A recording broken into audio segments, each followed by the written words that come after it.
Hello नमस्कार, मी सोनाली. स्वागत आहे तुमचं माझ्या मराठी व्लॉग चॅनलमध्ये. सगळ्या माझ्या गोड ताईंचं मैत्रिणींचं अगदी मनापासून स्वागत आहे.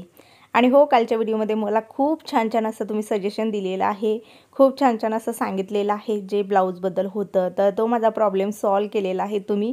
मला कधीही असं वाटत नाही की माझ्याकडे कुठलीही अडचण आहे आणि त्याच्यावरती सोल्युशन नाही. तर मनापासून अगदी पुन्हा एकदा माझ्या ताईंचे आभारी आहे. मी आलेली होती प्रतीक्षाकडे, तुम्हाला हे शेअर केलं नव्हतं कारण म्हणलं व्हिडिओ खूप मोठा होतो. आणि हो, आज 2 व्हिडिओ तुम्हाला येणार आहेत. आता हा 1.5चा आलेला आहे, त्याचबरोबर 3.5चा आपला दुसरा येणार आहे. काही पेंडिंग होते ते संपवून तुमच्या कमेंटवरती मला काम करायचं होतं. तर जे काही ब्लाऊज वगैरे होते तिला मी दाखवत होते की हा याच्यावर चालेल का, आता तो त्याच्यावरती चालेल का. तर तिच्याकडूनही थोडंसं मी सजेशन घेतलेलं आहे. हल्ली तो प्रॉब्लेम मला जास्त सतावत होता, पण तुमच्यामुळे बऱ्यापैकी माझा सॉल्व झालेला आहे. त्याचबरोबर तुम्हाला जसं दाखवलेलं हे ड्रेस पीस, तर तो पण दिलेला आहे. आणि तुमच्या काही कमेंट अशा होत्या की ज्याची मला उत्तरं देणं गरजेचं होतं, तर त्यासाठी दुपारी 3:30चा व्हिडिओ येणार आहे. बऱ्याचशा दिवसापासूनच्या काही कमेंट होत्या ज्याचं मला उत्तर द्यायचं होतं, ते पण शेअर केलेलं आहे.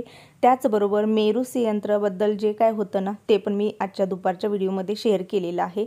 तरी तो व्हिडिओ पूर्णपणे डिटेल्समधून पाहावा. जे काही तुमच्या कमेंट्स असतात त्याच्यावरती मी बऱ्यापैकी काम करण्याचा प्रयत्न करत असते, पण एखादी कमेंट इकडं तिकडं होऊन राहून जाते, त्यासाठी मनापासून सॉरी. तर आता तिने पीस वगैरे कट केलेलं आहे, याचं काही मी कट केलं नव्हतं कारण आता थोडेसे आपले सणसूद बघा, मे महिना झाला की थोडेफार आपले सणसूद सुरू होतात. मग त्याच्या आधी बरीचशी कामं मी करून घेणार आहे, कारण पुन्हा लागतो पावसाळा. मग पावसाळ्यात बाहेर येणं जाणं कधीही शक्य नव्हतं, कारण आता जर मी मे महिन्यात गावी गेले तर जवळजवळ जूनच्या आसपास मी येणार. मग तोपर्यंत आपला पावसाळा सुरू होतो. म्हणून म्हटलं तिला आता जे काय आहे ते माझं सगळं आवरून दे, कारण प्रतीक्षा आणि मी सागर यामध्ये आमच्या जवळजवळ 15 ते 16 किलोमीटरचं अंतर आहे. तर झालेलं आहे तिच्यापासून. आणि मी आता आलेले आहे सागरच्या घरी.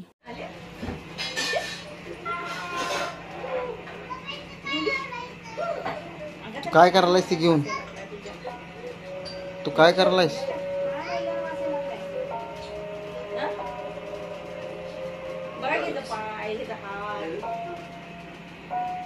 ये बाबू, आतून दे पाणी.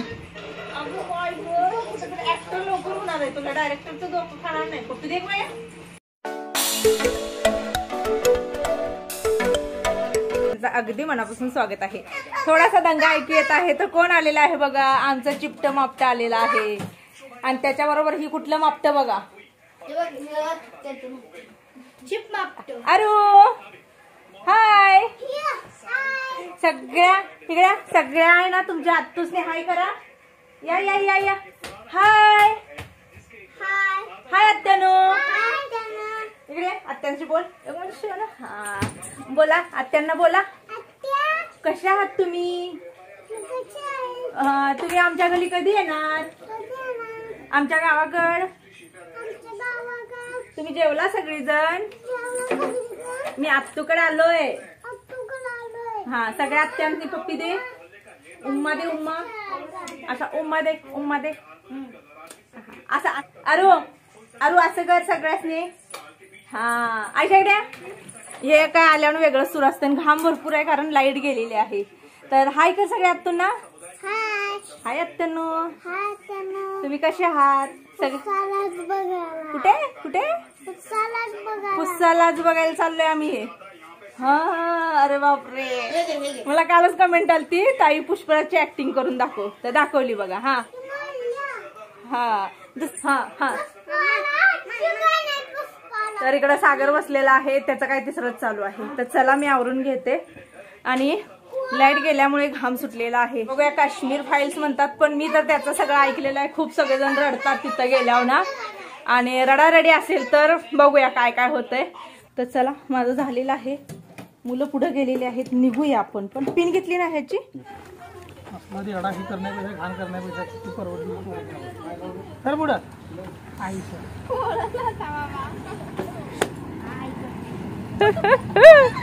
पळते की रे. चालू कर, आवरा चालू कर.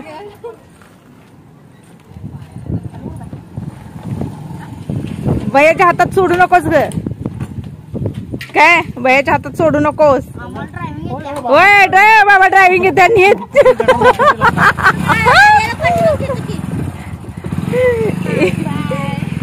चिपटी मावटी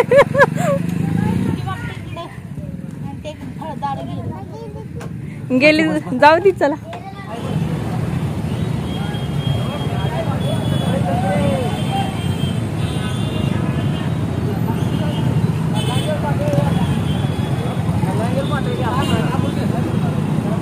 तर आम्ही दुसरं एक थिएटरमध्ये तिथं गेलो, पण तिथं तुम्ही गर्दी पाहिली असेल आणि तिथं जरासं कुणाची तरी वादावादी सुरू होती. आतमध्ये जायला जागाच नव्हता.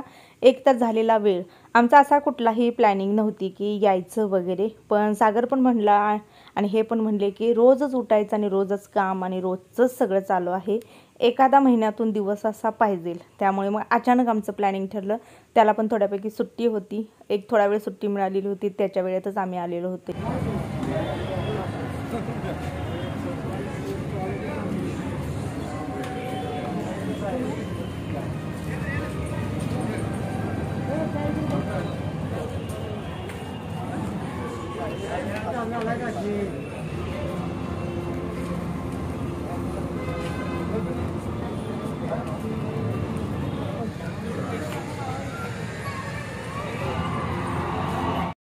तर तुम्ही गर्दी पाहू शकता. हा मधला ब्रेक टाईम आहे, ज्यावेळेला मध्यंतरी एक तुम्हाला थोडंफार बाहेर सोडलं जातं, स्टॉप केलं जातं, त्यावेळेचा टायमिंग आहे. तर भयानक गर्दी आहे या फिल्मला ना, का कोणास ठाऊक. तिकडच्या पण थिएटरला खूप सारी गर्दी होती आणि इकडच्या पण याला खूप सारी गर्दी होती. तर मध्यंतरी मुलं थोडीशी थकलेली होती, त्यांना थोडंसं काहीतरी वेगळं खायचं होतं.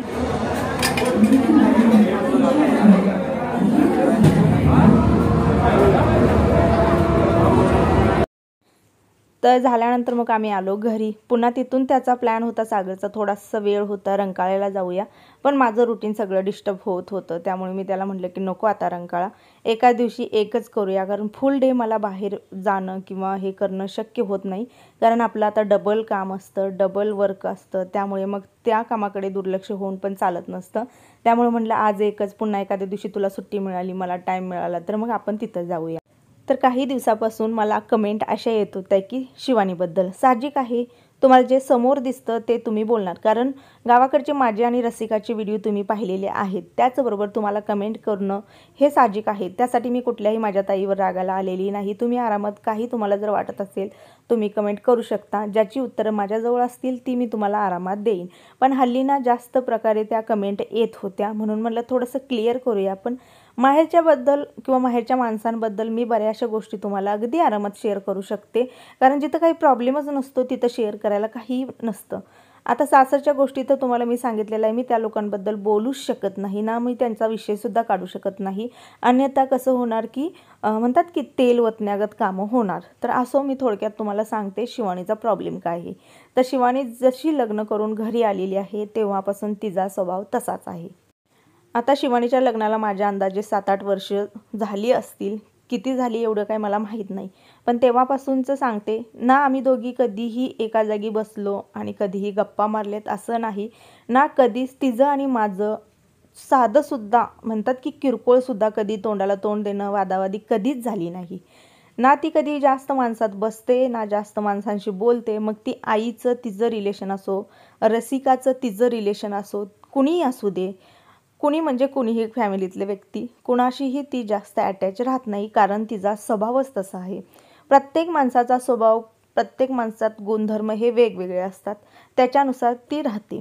त्यामुळं आमच्या दोघीत काहीतरी मोठा प्रॉब्लेम आहे किंवा काही आहे असं काहीही नाही आहे. मी फक्त एकच आहे की मला बडबडी लागतेत. माझ्यासोबत जेवढी माणसं बोलकी बडबडी असतील तेवढी मी मिळून मिसळून राहते. आता ती जास्त बोलतच नाही आहे ना, जास्त मिळून मिसळून राहत नाही ना, हसत खेळत जास्त राहत नाही आहे, कारण तिचा स्वभाव असल्यामुळे ती तशी राहते. मग त्यामुळे मी पण जास्त कुणाला फोर्स करत नाही, कारण माझा एक स्वभाव आहे की जास्त बोलकी, जास्त हसत खेळत राहणारी जी माणसं असतात त्यांच्यात मी मिळून मिसळून जाते. आता रसिका आणि शिवानी या दोघींच्या स्वभावामध्ये जमीन आसमानचा फरक आहे. रसिकाच्या समोर एखादा अनओळखी जरी माणूस आला तर ती पूर्ण त्याच्या घरात म्हणतात की काय आहे काय नाही हे सगळं जाणून घेते, त्या पूर्ण माणसाबद्दल चौकशी करते आणि रसिका प्रत्येकाशी लगेच अटॅच होते. म्हणजे आता कुठलाही नवीन माणूस आला तर लगेच अटॅच होते. तसं शिवानी नाही. तुम्ही तिच्याबरोबर 10 वर्ष जरी घालवली तरी ती कुणाशी अटॅच होत नाही, कारण तिचा जन्मताच स्वभाव तो आहे. आणि बरीचशी माणसं अशी असतात बघा की त्यांना आपण कितीही सांगा. आता ज्या वेळेला शिवानीच्या ह्या काही म्हणजे कमतरता असते म्हणतात, दिसून आल्यानंतर आईनं वगैरे सगळ्यांनी सांगितलं, सागरनं सांगितलं, प्रत्येकाशी मिळून मिसळून राहा, प्रत्येकाशी बोलून चालून राहत जा, पण नसतं, एखाद्याच्या स्वभावात ते नसतं तर त्याला ते जमत नसतं, असं आहे. बाकी तिचा कुणाशी काही प्रॉब्लेम नाही ना, कधी तिचं सासूचं तिचं जोरजोरात भांडण आहे ना, कधी जावशी दिराशी कुणाशी काहीही नाही. फक्त ती आपल्या लाईफमध्ये ती तिच्या ह्याच्यामध्ये ती तशा प्रकारे राहते. सागरशी सुद्धा जास्त ती नसते, कारण तिच्या मनातून ती चांगली आहे, तिच्या मनातून ती वाईट आहे असं नाही, फक्त स्वभावाचा दोष असतो. आणि तिच्या फॅमिली तिच्या माहेरी सगळी तशीच आहेत, तिची आई तशीच आहेत, वडील बहीण भाऊ कोणीही आहे, कोणीही माणसामध्ये जास्त मिसळत नाही ना जास्त बोलत नाही, तेच गुणधर्म तिच्यामध्ये आलेले आहेत. असो, जे काय होतं ते मी तुमच्यापर्यंत पोचवलेलं आहे, त्यामुळे गैरसमज कुठल्याही माझ्या ताईने करून घेऊ नये. आणि मीही कधीही असू दे भाऊजांशी, तर मी एक नातं माझं असं ठेवलेलं आहे की मला जिथं काय हक्क आहे किंवा जिथं काय भांडायचं असेल ते माझे भाऊ आहेत, मी त्यांच्याशीच भांडणार, त्यांच्याशीच हे करणार. त्याच्यासाठी भाऊजांना दोष देणं किंवा भाऊजांना हे करणं मी कधीही करत नाही. त्यामुळे आमच्यामध्ये ना वादावाद बहीण भाऊ भाऊजामध्ये कधीच नसते.